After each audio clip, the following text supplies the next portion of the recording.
Marcos Santos asked, was wondering if you knew the differences in BMT for those going as Battlefield Airmen.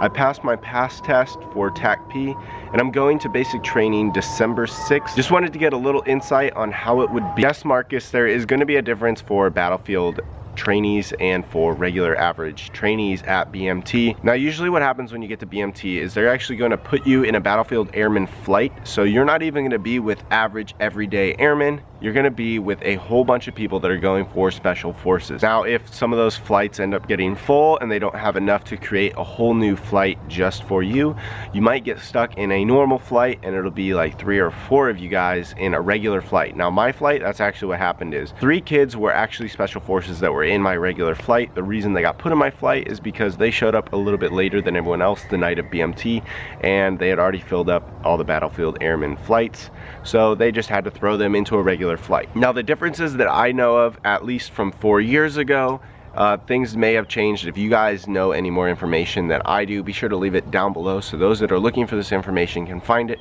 But the difference is at BMT, if your special forces career field required you to swim, you would actually go swim once a week, and I believe it was on Sunday was the day that they would go swim. Things may have changed since then.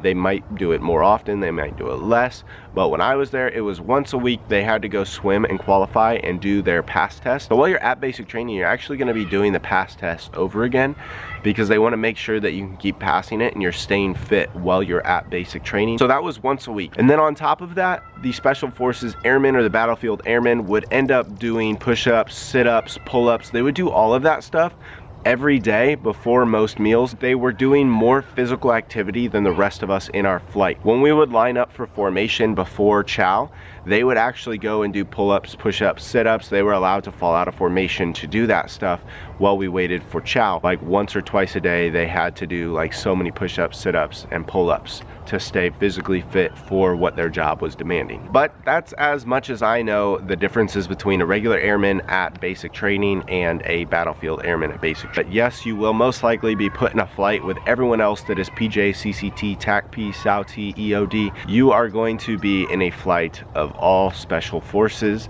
so that way you guys kind of all do it together. So no worries, you're not going to be on your own and that one person that stands out in your flight most likely.